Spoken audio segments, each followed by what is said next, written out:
Technology really can piss me off sometimes. It's my fault. It's my goddamn old ass computer that I forget to set up sometimes before I get into a recording session on Sundays. Mostly my fault, not its fault. But sometimes it irks me. I just sat here for a solid probably 15 minutes or so trying to figure out why I wasn't having feedback from my microphone to my headphones to my computer, and I gotta clean this stuff up. But it's one of those aspects of, I'm a nerd. I love technology. I love having technology. Sometimes I hate it. A prime example of where I hate technology, right, is in cars. I hate technology in cars. That's why I drive a 2006 Toyota Celera, because the amount of smart stuff in that car is pretty minimal compared to any recent release car. I like my car being dumb. I like having to stick the key in the ignition, turn the key on. Let's not get stupid. It still has some luxury. It's got heated seats. It's got crap like that. I put in one of those Apple CarPlay screens, right? So that my phone can Bluetooth to the device and then to my sound system to play music and podcasts and whatever that I want to listen to. Would you like to know how the audio gets from that device that I got? I got that for Christmas, by the way. I didn't buy it. My wife got it for me for Christmas to try to improve my listening quality of music in the car. Do you know how the audio goes from my phone to that device to my car speakers? It goes through an auxiliary to cassette tape line. And the cassette tape is one of those digital cassette tapes that's stuck in the tape deck and never comes out. And its little auxiliary line goes into the device that does my Apple CarPlay. That's how much my car is dumb on technology. So sometimes technology gets the best of me. Ah, boy, man, technology. Oh, man. All right, let's get this show on the road.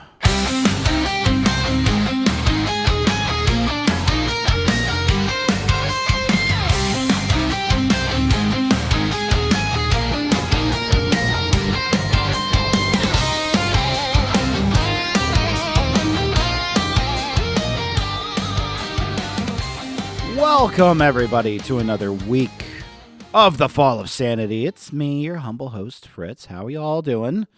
Last week, I told you, we ranted all about the Super Bowl, and we can't move forward without going back and looking at the Super Bowl. So let's just do that now. Let's just do it now. We'll take a look at the game itself. Let's start with the game itself. Okay, because the Super Bowl game itself was probably one of the worst offensive Super Bowls in history, period. Like, my God, the New England Patriots didn't deserve to be in the Super Bowl for all intents and purposes. That was horrendous on the New England Patriots. Probably fitting for everybody who got tired of the Patriots with the Tom Brady eras and the continued legacy of dynasty legacy, other Everest of NFL that was the New England Patriots when Tom Brady was there. Probably had a good chuckle at the Patriots going back, to the Super Bowl, Tom Brady list, and sucking horribly. I was 100% behind the Seahawks. I felt the Seahawks had a better defense and had a slightly better offense. But the game that was produced, it was field goal fest. It was just a field goal fest, a defensive struggle, and kind of nasty all around. And then we got to the real thing with the Super Bowl this year, right? The halftime show, the culture war. The culture war is what we got to. Bad Bunny came out. Nobody understood a word that he said. Not even Spanish people understood what Bad Bunny was singing. But it didn't matter. It didn't matter. You know what's one of the funniest takeaways that I got with this whole Bad Bunny bullshit, right, is how vocal conservative, Republican, MAGA, right of center politic people rushed over the couple of weeks or couple of months, however long it was. I don't know. I don't care. I don't know when it was announced, and I don't care when it was announced. However, they all rushed and talked about the halftime show should be an American citizen. We already talked about that, and about how Bad Bunny is ironically an American citizen. And then they said, well, it should be in English. It should be in English because that's predominantly who's watching is football fans who speak English. Okay. Whatever. The halftime show's not for you fans. It's not for you. It's not for you watching football. It's to draw in other people. It's the whole business plan of the Super Bowl when they lay it out. The business plan isn't, hey, how can we placate our fan base that's already going to be there? It's, what can we do to draw other people in? It's always what it's been. All right. But regardless of that, one of the biggest gripes was he's singing in Spanish and I don't understand what he's singing. And within minutes to maybe a couple hours of the halftime show taking place, they all rushed online and Googled, like, what was Bad Bunny's songs? What did he sing at the Super Bowl? Translate that in English for me. And then being outraged at what the lyrics to the songs are in English that they didn't understand because they didn't even watch to begin with. But then it was faux outrage. I'm going to be faux outraged over not understanding what he was singing by looking up what he was singing and saying, oh my God, this is atrocious, and the FCC should do this, that, and the third thing. Fuck off. Like, just fuck off. Really. Like, you didn't, like, your number one gripe was, I don't understand the lyric. Like, I don't understand when he's singing in Spanish. I get it. I didn't understand what he was singing in Spanish. Some of that music was a bop. I'm not going to lie. Like, some of it was, like, pretty good tune, pretty good music. As far as the message that his halftime show conveyed seemed to be one of unity, seemed to be one of respecting the different classes of citizenship. Like, he had farm workers, he had the low level, he had a freaking heterosexual wedding, an actual heterosexual marriage took place during this halftime show. If you ask me, this was probably the most clever put together show in terms of display to make people look really stupid if they were criticizing it. Heterosexual marriage took place, and it was an actual marriage that took place in the middle of that. So conservatives are outraged because, right, this is the left and demoralizing American values, except it featured a heterosexual marriage. So I guess they're for gay marriage now, guys. Congratulations. Round of applause to you. To the left for making conservatives hate heterosexual marriages, number one. He ended that also with all of the American nation's flags, not just the United States, but all American continent flags and stuff. The American flag was there, and he left out of that stadium with a giant billboard that said, the only thing more powerful than hate is love.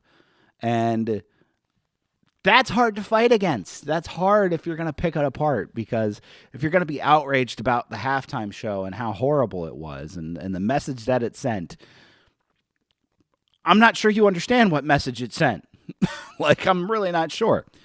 The ratings came in for Bad Bunny's halftime show, and I sat on this for a while, but it seems to me that the magical number that they're sitting on is 128.2 million viewers, which puts it at now the top 4 Super Bowl appearances or Super Bowl halftime shows. It puts it in the top 4 Super Bowl halftime shows in history.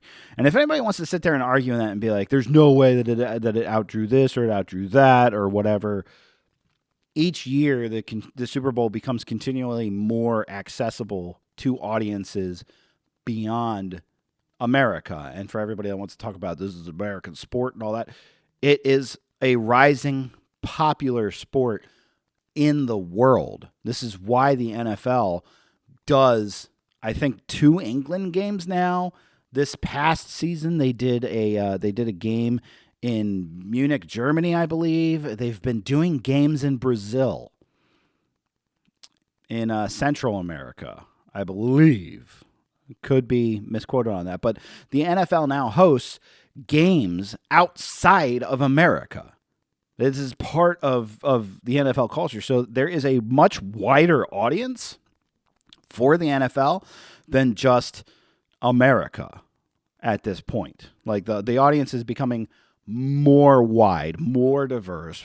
The world is more interested in this sport, even though like soccer or football for the European folks or whatever, even though football, soccer, the World Cup is going to remain probably the most popular for whatever reason, because I think that's boring as shit.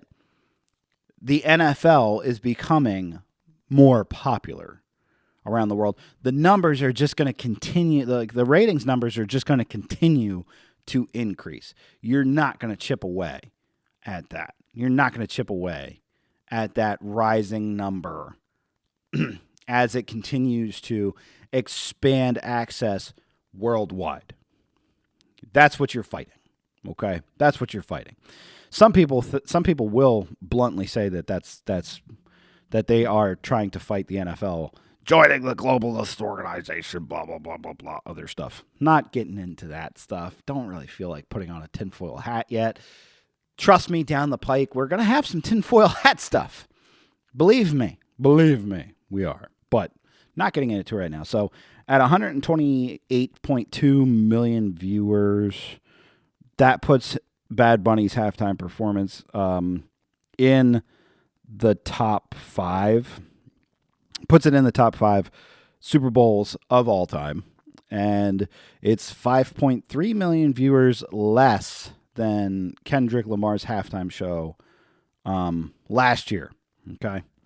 So Turning Point USA came out and said that they were going to do their show. And when the numbers came in on YouTube, which was probably the primary streaming platform that it was carried on, it peaked upwards of 6.5 million live concurrent views on YouTube and Rumble. That's according to the Detroit Free Press and Fox News.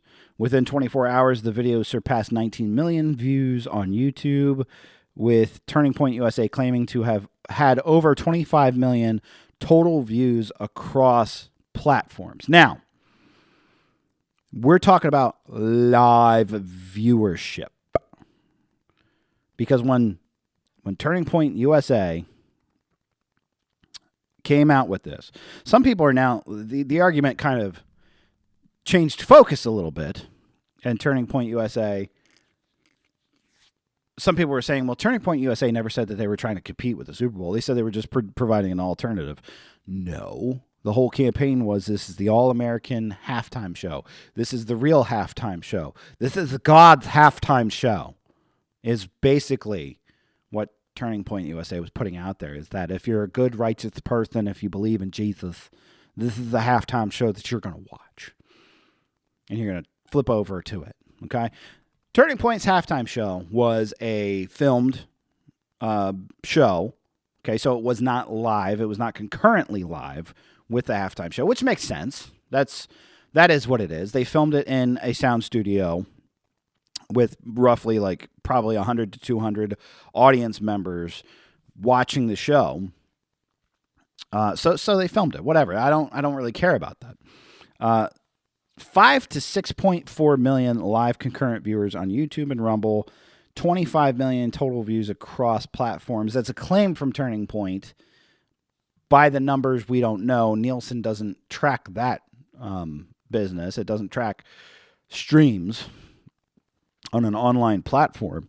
But the point is that even now, if we went on YouTube right now, the numbers suggest that I think it's 25 to 30 million views of Turning Point USA's halftime show.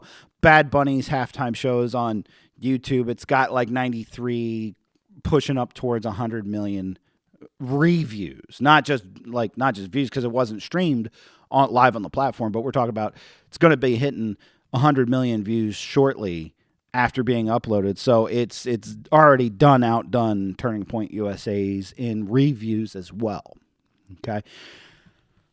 The reason why I bring these things up is that I went down a rabbit hole the last week leading up to it, and then I went down a rabbit hole this week with the echo chambers, right? The echo chambers, this has really enlightened me on how dangerous the online environment can be with social media and platforms, with news, even with something like this podcast and podcasting in general, is that people can basically craft whatever little bubble world they want to be in, and they can believe in whatever data they want to believe in, and they can believe in whatever narrative or spin that they want to believe in. So there is no objectivity, so to speak, looking at it. I mean, like, you can sift through the content that's out there and objectively get to like something that might be truth. And in this case, for something like this, the truth is raw data and raw data and raw numbers. Okay, raw data and raw numbers, and the raw data suggests that even if Turning Point's claim that 25 million total views across all platforms, it was not concurrent, it was not live. The whole idea was for them to have this alternative thing that they were going head to head to try to make a better halftime show. Now, guess what? I'm all for it. Go for it. Have your own thing. Everybody needs a safe space, right? This is exactly what it is. Conservatives saying that, you know, the world's against them, so they're creating their own bubble thing and they want to do it. Great. Go ahead. Do it. That's awesome. It's awesome that you had the Turning Point halftime show. It's awesome that you drew in up to 6 million views on YouTube, becoming one of the most live streamed, or one of the most viewed live streamed events on YouTube in recent history. Not the most, I don't believe. I think the most has close to 8 or 9 million, and I think it has to do with soccer. So that should be a detriment to your numbers right there. That soccer beat you. But regardless, good for you. Good accomplishment. Glad you did it. Don't care that you're going to do it. Do it again next year. Just don't parade around acting like you did even a minimal hit on the NFL. And then don't try to change the narratives talking about, well, we never were doing that. We were just providing an alternate thing. This is why we can't have good dialogue. I can't have good dialogue with anybody on this because of how polarized things have become, because of how sharply divided things have become, and then because of how tribalistic things are. I have a colleague at work who, on that Monday after the Super Bowl, just in casual conversation, turned on that Turning Point halftime show. You know, that was great, way better than the Bad Bunny thing or whatever was going on the NFL. I wasn't going to give him that viewership, and I challenged him on it. I said, "Who cares?" I was like, I watch football for football, bro. Like, I don't care what Bad Bunny was doing during the halftime show. He still got massive ratings. Oh, that's because people didn't turn the TV off. Okay. And some people defending Turning Point USA has said this too. They're like, oh, well, people didn't turn the TV off. Not like back when In Living Color drew 29 million, 30 million views against the Super Bowl. People didn't turn the TV off. So they kept it on. Well, then you failed in your whole fucking goal. You failed in your whole fucking execution and goal of trying to make an impact, because you didn't. You didn't make an impact. And that's fine. You're allowed to do your own thing. You're allowed to have your own thing. People are going to make fun of you for it. Okay? Last time I checked, conservatives were supposed to be the ones that had thick skin. We're supposed to be the ones who are going to be like, whatever. Like, they can make fun of us. We don't care.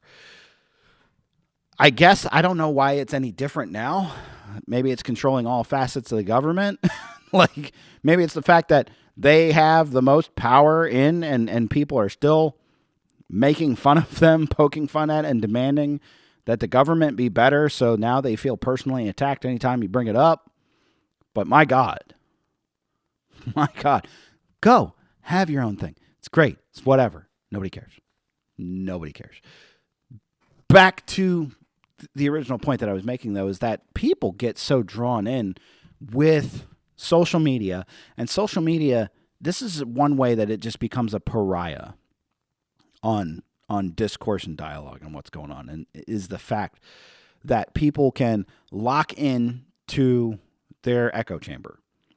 So when they lock into their echo chamber, let's give an example of this, right? This is the guy who's like, I don't watch CNN, it's fake news. I don't watch NBC, this liberal crap. I do watch Fox. I do watch Fox News because it's probably the only outlet that's telling the truth anymore. That is, for me, a red flag in a conversation with somebody, because I now know they only tune into Fox News. They probably have a Make America Great Again hat. And Trump could literally take a shit on television, and they would talk about how entertaining it was to watch him take that shit. Like, that's the red flag there, right? Now there's another side of the spectrum. The ones who will tell me that we are in the greatest fight of our lives. These midterms coming up are the most important election of our lifetime.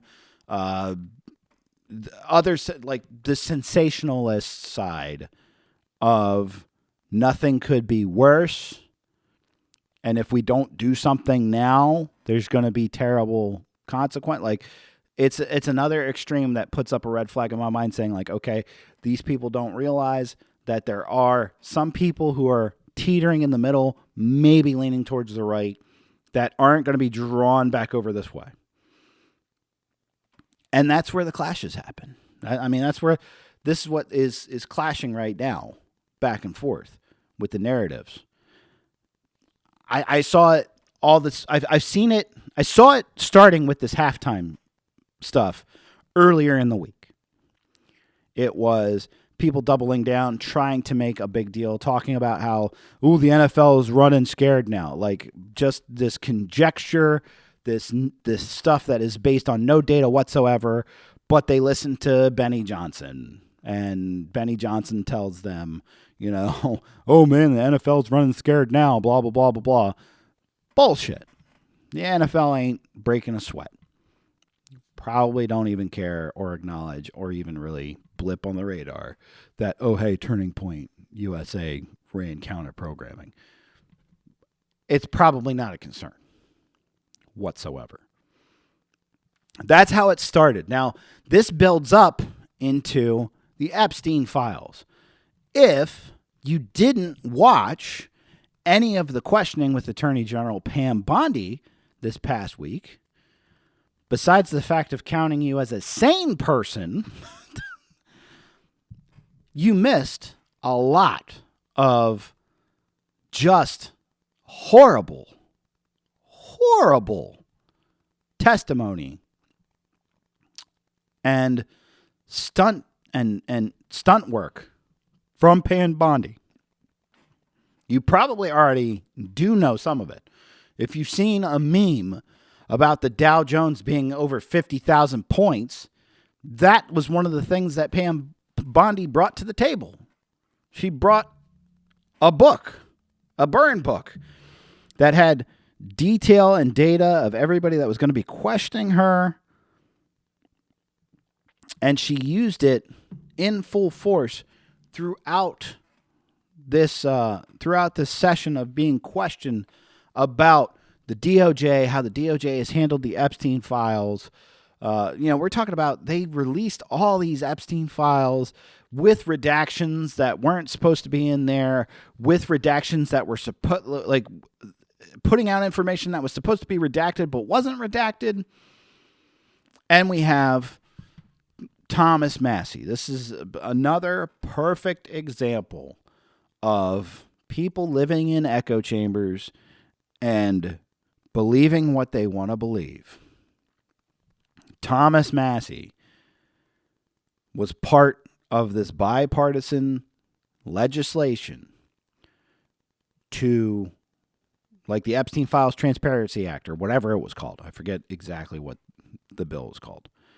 But he worked with a Democrat to draft the legislation, be specific with the draft of the legislation, put the legislation out, get it voted on, and get it passed. And we have Pam Bondi, as she's getting asked questions about DOJ's handling of this case. She has a book, and all she's doing is going, what about this in your district? What about when this illegal immigrant did this in your district and you didn't support Donald Trump and you have Trump derangement syndrome and you are a failed politician and you are just a two-bit hack lawyer, blah, blah, blah, blah, blah. That's all Pam Bondi did during these hearings. And there's people that are defending her. There's people that are saying Pam Bondi's being attacked, so she needs to be on the go. No. Mind you, I don't take too much stock in most of our government anymore. Public trust. What is public trust at? Hold on. Now this is making me pause. I've got it right here. So as of late 2025, public trust in the U.S. federal government remains near historic lows, with only about 33% of Americans trusting the federal government to do what is right. And that 33% is probably the rah-rah, shiz-boom-bah Trump people at this point. A very dangerous 33% to be a member of, in my honest opinion. But there's been a partisan shift, so we've had but even though that 33% is still part of historic lows, it's a rise compared to 2024, which was a low of 23%. But the rise in trust was largely driven by Republicans, with 42% expressing trust compared to only 10% in 2024. And that just means that their trust goes up as a Republican is in the White House, which means absolutely nothing in my book. Okay? Only 17% of Americans trust the government to do what is right just about always or most of the time, a figure that has remained very low for decades. Now, there is a variation in the branches. Okay, so with the judicial branch has a 49% trust rating, while the legislative branch has a 32% rating. So the judicial branch is the highest rated at 49%. Most Americans have better confidence in their local governments than the federal government altogether. So that goes back to I don't have much trust in the federal government. Most people, especially over the Epstein case, don't have a lot of trust in the federal government over this issue. My trust in most politicians is relatively low. Among the short list of people that are on it, at the top would be Thomas Massie. Why? Because I've followed Thomas Massie for quite some time now. Massie was elected in 2012 to the Congress. And in that time, he has been very principled, He has not been unpredictable. He's stood by his convictions, and he hasn't cared about bending that line to have status with Republicans or with Democrats or whatever. He's been one of the more fair people that look over data, bills, and then votes according to his convictions. And Thomas Massie worked with Democrats to look through parts of these files unredacted and call Pam Bondi out on some things and release names of alleged co-conspirators. You know, one of the biggest issues with this whole Epstein Files business links back to this. I mean, this goes so deep that it goes back to 2006, 2007, and 2008. Back when I was graduating high school in 2007, when Epstein was given a deal of a lifetime to avoid federal prosecution that not only gave him immunity, but gave him 4 co-conspirators and, quote, any co-conspirators immunity. And that's where the questions come into play. But we live in a world where Pam Bondi, as Trump's attorney general, will sit there and lash out and call Thomas Massie a, quote, failed politician. He's had successful legislations passed, and he's been in office since 2012. And state that he has Trump derangement syndrome in an attempt to smear Thomas Massie for the masses, for the Trump supporting side, to look at Thomas Massie and see him as somebody that's not good and not on their side and getting in the way of Trump. And that's the world that we live in, and I kind of hate it. I kind of can't stand it. But this reminds me. This reminds me. It reiterates something in my life that I'm trying to do a little bit more and a little bit more. I'm not really involved on social media anymore. Outside of running Fall of Sanity YouTube page, the Fireside page to actually get the podcast uploaded up, and Substack, I'm not on social media. I'm not on TikTok. I'm not on X. I'm not on Facebook. I'm not on Instagram. I'm not on any of that stuff. And ever since I've done that, mind you, I obviously still see this polarization and this echo chamber business going on because it happens in the YouTube comment section. It happens in Substack. There's no breaking it, which is why I really want to look at down the line tribalism and some other aspects of why we as humans do this out of comfort more than anything. But this is reiterated why it's so important, I think, for people to take steps to disconnect from whatever echo chamber that they've built. That's far more, by the way. It's far more than just tapping out of social media. It's far more than just that. That means looking at what you're listening to with podcasts, what you're reading, what kind of books you're reading, what other media you're consuming, what you're watching. It's just reiterated it so much, and it's doubled back down to something like cell phone usage. This is something that my wife and I talk about very, very often. Right around the time I started taking those moves and that separation and kind of moving away from those things is when screen time came out on phones. And what really was telling to me was my screen time usage for things like Twitter and, other things of that nature. It was very, very high. Whereas now I can go on my screen time and I can see my daily and my weekly averages of what my screen time is broken up with, what I'm spending and focusing time on. I like to see those numbers reduce, obviously, on those platforms. Because I'm not going to lie, it used to be, when I had Twitter and all that, it used to be 10, 11 hours average for me to be on that stuff.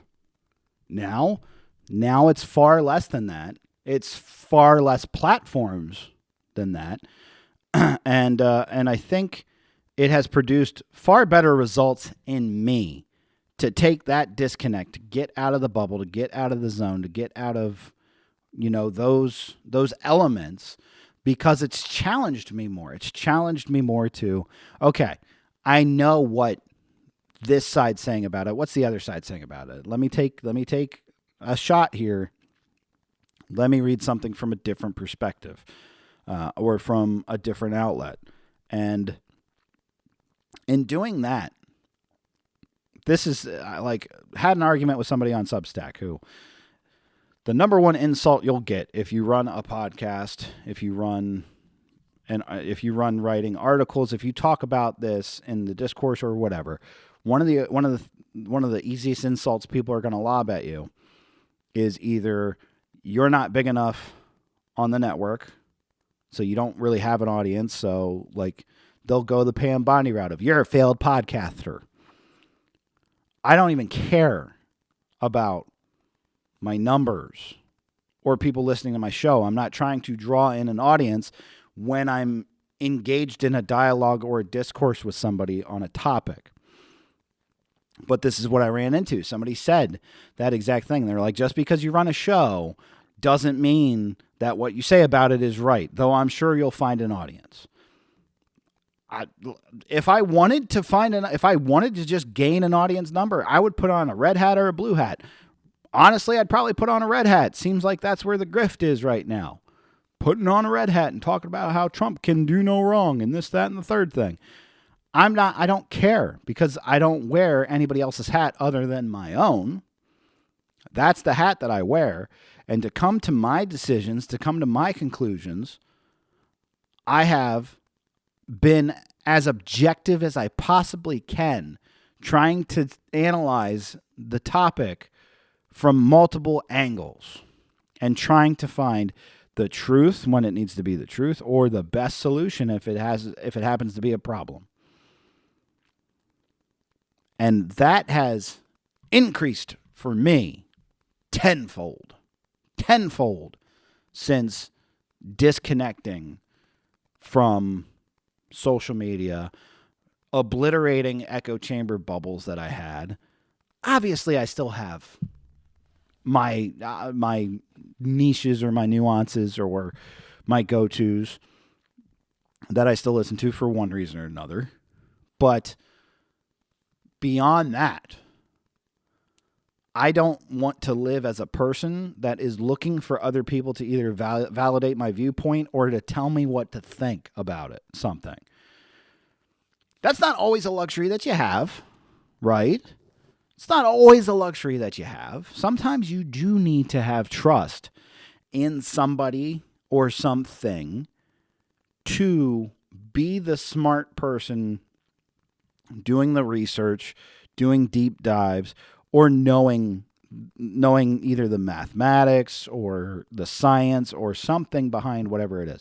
I'm not going to claim that myself or any of the talking heads that I would listen to know best about vaccines. I'm not going to sit here and just listen to talking heads about vaccines. I'm going to go to people who have medical knowledge about that stuff and listen to them. And I'm going to find the ones that seem to be trustworthy based off of objectively researching them. There's other topics that are going to come into play where I defer or I look towards a source and put my trust in that source. It's hard to do that sometimes, but it's far better than just saying my team's got this, and as long as my team approves of it, I'm good. I can't get into that. I really can't get into that objectively. That being said, this past week really just did encompass the ongoing culture war of numbers of halftime shows and Pam Bondi hearings. That was this past week in a nutshell. And more so me telling you about that little realization about you just kind of unplugging from the echo chamber, kind of just finding ways to be more objective about things. And if that involves disconnecting, that's an important thing to do. It's something that came up in conversation over the last week or so with my wife, where she said to me that she wanted to raise our kids like 90s kids. And I had to stop and go, wait a minute, what do you mean? Apparently, this is like an ongoing trend or a rising trend or something recently. But she was like, raise our kids like 90s kids. And I was like, okay, well, what does that entail? And she was like, we get dumb phones. We kind of disconnect from screen times and things like that. We focus on outside play, independent play. Get like a handheld digital camera. Get a handy cam. Make stupid little videos on a handy cam. Kind of like when we were kids. And it really made me think about how I grew up. Made me think about how I grew up prior to tech boom versus, or I'm not going to say tech boom. Let's not say tech boom. That's kind of boomerish to say. But we'll put it this way. Especially if you're my age, if you're in your 30s or so, you probably had a solid time period growing up before the internet took off. And then that turning point, that point where it pivoted and the internet did take off and explode, and how life like dramatically changed as the internet became more and more a staple in our lives. Like I said, people can easily create echo chambers and get what information they want to get and just kind of live in a bubble world on this. And I don't want that. I don't want to raise my kids in a bubble world. And more, my wife and I have been talking about it and thinking about how, our kids, my two daughters, 6 and 3, they have Fire tablets for Amazon, but they don't have unfettered, unpoliced access to it.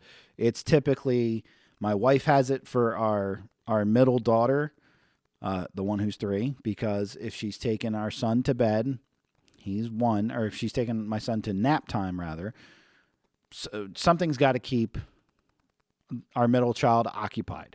What's going to keep her quiet in the playroom without making too much of a fuss? And that is, hey, here's some tablet time. Sit down, play some games, watch some PBS Kids, whatever. But it's limited. It's limited to, maybe 40 minutes to an hour's worth of time before she has to move along to something else.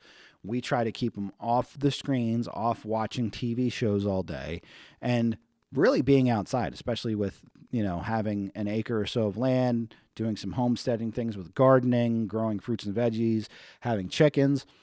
Being outside, especially when it's nicer outside, especially when it's not 12 degrees and it's an ice skating rink everywhere, which, by the way, like today, for example, it's 50 degrees. It's warm. If I was driving my car around, the top would be down right now because that's how good it would feel outside to me compared to 12 degrees and ice. Got me. So she brought up this 90s aspect thing, and I think we're really going to move forward and do a lot of those suggestions, keeping things like keeping her and I off the phones. My phone's not going to be able to ever become a dumb phone. I do too much stuff through that phone for work, for this podcast, Substack, all that. Some people are going to argue and say, well, you can do that on a computer. Yeah, but I'm not going to dumb down the phone. I'm just not going to do it because I listen all my audiobooks, all my podcasts, all the other stuff is through my phone. And that's primarily what it's for outside of texting people is hit up a podcast, put up something from YouTube, newsworthy or whatever to consume that media. And that's about it. Like, I don't use it for endlessly scrolling Twitter anymore. I don't use it to engage in arguments really much anymore. I don't do that. I try to utilize it as a tool, and I try to keep my eyes off of it if I can manage. I try to keep my eyes from being glued onto that thing. And wanting the kids to have more of that too, got to lead by example, right? And also have to just take into consideration that they're not going to be kids forever. I'm still mind blown that my oldest daughter is 6 years old and that my son is going to be turning 2 come May. And, I realize time keeps marching along, whether I like it or not, whether I want to falsely believe in my head that it's not, marching fast and that there isn't time getting swept away. I want to have my focus be on these children, giving them good experiences, experiences that I didn't get to have because, my father died when I was very young. So that's something else that's coming into play too. But as for that's going to do it for this week. As always, I thank you for tuning in and listening to my voice just drill on about certain topics like fucking halftime shows and Pam Bondi being just an incompetent person through hearings and all of that jazz. Yeah, did we not go so deep into detail with the Epstein Files or whatever? No, we didn't. But there's like 3 million fucking files of those things. Are you searching all of them?